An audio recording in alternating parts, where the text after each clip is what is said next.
साडा second unit का chapter हैगा इनफाइनाइट सीरीज़। ठीक है, इनफाइनाइट सीरीज़ की होंदी आ, जे ये चैप्टर कर लिया ना तो सीक्वेंट सीरीज़ कर लिया तुहाडे 5 क्वेश्चनस कंप्लीट आ।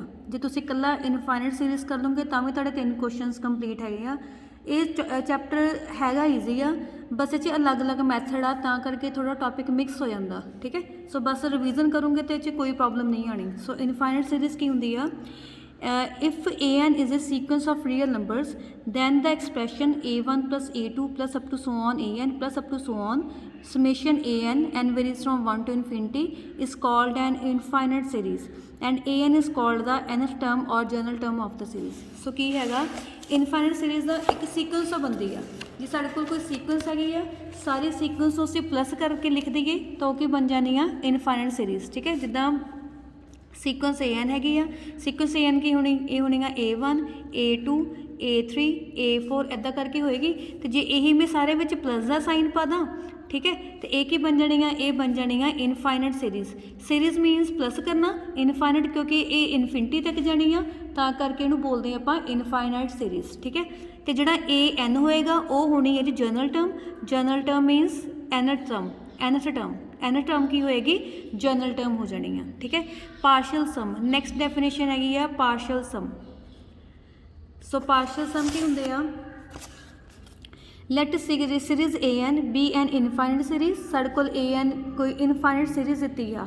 पार्शियल मतलब हुंदा कुछ थोड़ा हिस्सा, सम का मतलब हुंदा प्लस करना। सो पार्शियल सम होएगा जो आप थोड़े थोड़े हिस्से का सम करांगे। जिद्दां साढ़े कोल सीरीज़ हैगी आ AN n varies from 1 to infinity. जे मैं लिखिया S1 का मतलब पहली एक टर्म का सम, पहली टर्म किहड़ी आ हुण A1। S2 का मतलब की होएगा पहलियां दो टर्म का सम की हो जाऊगा फिर A1 प्लस A2। यदि S3 का मतलब की होएगा A1 plus A2 plus S3।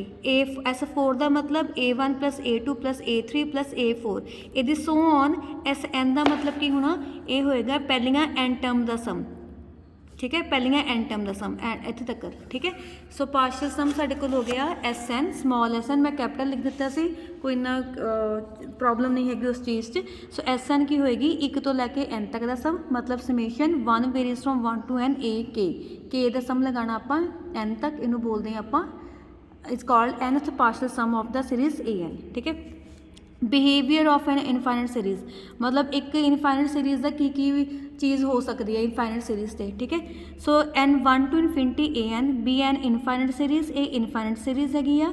SN be the sequence of its partial sums. हुण इत्थे S1 आ गया, S2 आ गया, S3 S4 and so on SN।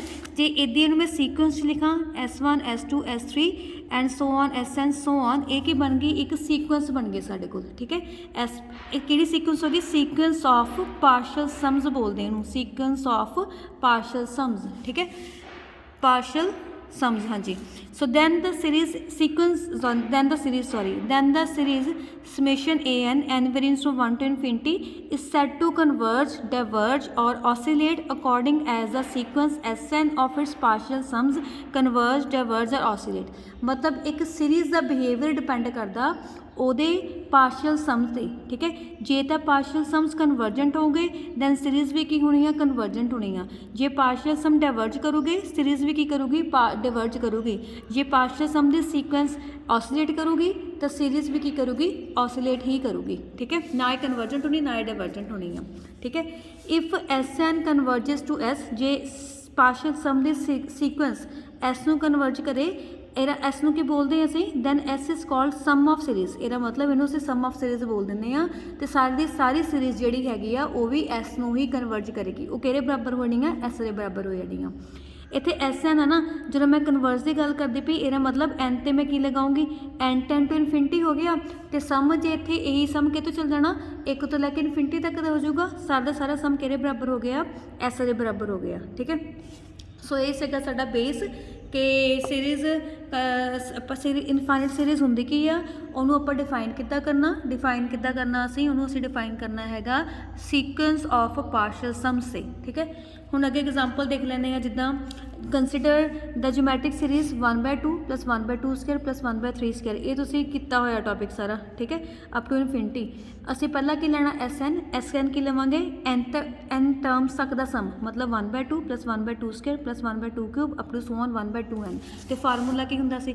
Formula ਹੁੰਦਾ 1 - r⁻n अपॉन 1 - r। इत्थे a कितना हैगा? फर्स्ट टर्म हैगी है 1/2, r भी कितना हैगा? 1/2। सो आ गया 1/2 1 - 1/2 री पावर n 1 - 1/2। ਸਿੰਪਲੀਫਾਈ ਕਰਕੇ ਬਣ ਗਿਆ 1 - 1/2 ਰੇਜ਼ ਟੂ ਪਾਵਰ n। ਤੇ ਜੇ ਮੈਂ ਇਹਨੂੰ ਇਨਫਿਨਿਟੀ ਪੁੱਟ ਕਰਾਂ, ਸਮਥਿੰਗ ਅਪॉन ਇਨਫਿਨਿਟੀ 0 ਹੋ ਜਾਊਗਾ। ਸੋ ਇਹ ਕਿਹਨੂੰ ਕਨਵਰਟ ਕਰਦਾ ਪਿਆ? 1 ਨੂੰ। So sequence Sn of partial sums of given series is convergent. So ਇਹਦਾ ਮਤਲਬ ਸੀਰੀਜ਼ ਵੀ ਕੀ ਹੋ ਜੂਗੀ? ਕਨਵਰਜੈਂਟ ਹੋ ਜਾਣੀ ਹੈ। ਤੇ ਕਿਹਨੂੰ ਕਨਵਰਜ ਕਰੂਗੀ? 1 ਨੂੰ ਕਨਵਰਜ ਕਰੂਗੀ, ਠੀਕ ਹੈ। ਹੁਣ ਜੇ ਮੈਂ ਇਹੀ ਸੀਰੀਜ਼ ਦੇਖਾਂ 1 + 2 + 3 up to so on summation ਇਹ ਬਣ ਜਾਣੀ ਹੈ ਸੀਰੀਜ਼ ਸਮੇਸ਼ਨ n, ਠੀਕ ਹੈ। 1 2 3 ਐਡ ਕਰਦੇ ਪਏ ਨਾ, 1 2 3 ਕੀ ਹੈਗੇ ਆ? ਨੈਚੁਰਲ ਨੰਬਰ ਆ। ਸੋ ਇਹਦਾ ਮਤਲਬ ਇਹ ਨੈਚੁਰਲ ਨੰਬਰ ਦਾ ਸਮ ਹੈਗਾ। Sn ਕੀ ਹੋ ਜਾਣਾ? 1 + 2 + 3 + n, ਪਹਿਲੀਆਂ n ਟਰਮਸ ਦਾ ਸਮ, ਉਹ ਕੀ ਹੁੰਦਾ? n × n + 1/2।